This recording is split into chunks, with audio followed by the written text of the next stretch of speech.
और दूसरा श्राप वो आया कुछ ऋषियों की तरफ से। हुआ यूं कि कृष्ण के बेटे सांब ने गर्भवती महिला का भेष बनाकर ऋषियों का मजाक उड़ाया। इससे नाराज होकर ऋषियों ने उसे श्राप दे दिया कि वो एक ऐसे लोहे के मूसल को जन्म देगा जो पूरे यादव वंश के विनाश की वजह बनेगा। और फिर वो वक्त आ ही गया जब इन दोनों श्रापों को सच होना था। द्वारका की खुशियों पर ग्रहण लग गया और उसका दुखद अंत शुरू हो गया। आप देखिए कि ये श्राप कैसे एक के बाद एक हकीकत में बदला। सांप के पेट से वो लोहे का मूसल निकला, उसे फौरन पीसकर पाउडर बनाकर समंदर में फेंक दिया गया। लेकिन श्राप को मिटाना इतना आसान कहाँ था।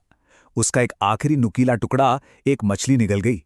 और फिर किस्मत का खेल देखिए, एक शिकारी को वही मछली मिली, उसके पेट में वो धातु का टुकड़ा मिला और उसने उससे बना लिया एक घातक जहरीला तीर। और ठीक 36 साल बाद जैसा गांधारी ने कहा था वही हुआ। पूरा यादव वंश नशे और घमंड में इतना चूर हो गया कि उन्होंने आपस में ही एक दूसरे को मारना शुरू कर दिया। देखते ही देखते पूरा का पूरा राजवंश खत्म हो गया। अपने पूरे वंश को खत्म होते देखने के बाद श्री कृष्ण एक जंगल में एक पेड़ के नीचे आराम कर रहे थे। तभी एक शिकारी ने दूर से उनके पैर को हिरन समझ लिया और तीर चला दिया। और ये कोई आम तीर नहीं था, ये वही जहरीला तीर था जो उस श्रापित मूसल से बना था। इस तीर के लगते ही श्री कृष्ण ने अपनी इंसानी लीला समाप्त की और अपने दिव्य धाम लौट गए। तो देखिए, एक तरफ है ये पूरी पौराणिक कथा और दूसरी तरफ है समंदर के नीचे मिले ठोस सबूत। अब जरा देखते हैं कि ये दोनों कहानियां एक दूसरे से जुड़ती कैसे हैं।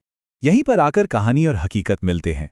देखिए, पुराणों में एक भव्य प्लांट शहर का जिक्र है और खोज में वैसी ही बड़ी बड़ी संरचनाएं और दीवारें मिली हैं। पुराणों में 12 योजन जमीन की बात है और मिला हुआ एरिया भी लगभग उतना ही बड़ा है। लेकिन यहां एक चीज है जो दिमाग घुमा देती है। महाभारत का समय करीब 5000 साल पुराना माना जाता है, पर यहां मिले कुछ अवशेषों की कार्बन डेटिंग बताती है कि वो 9000 साल पुराने हैं।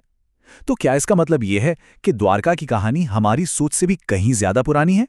तो श्री कृष्ण और पूरे यादव वंश के जाने के बाद उस दिव्य शहर की रक्षा करने वाला अब कोई नहीं था। और जैसा तय था, समुद्रदेव ने अपनी दी हुई जमीन वापस ले ली और पूरी की पूरी द्वारका नगरी हमेशा के लिए पानी में समा गई। आज भी समंदर की गहराइयों में खोज लगातार जारी है, जो इतिहास और पौराणिक कथाओं के बीच की इस धुंधली लकीर को और साफ कर रही हैं।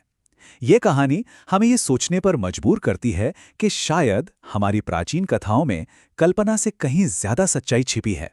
सवाल यह है कि ये खोया हुआ शहर भविष्य में हमें हमारे अतीत के बारे में और कौन-कौन से अनकहे राज बताएगा।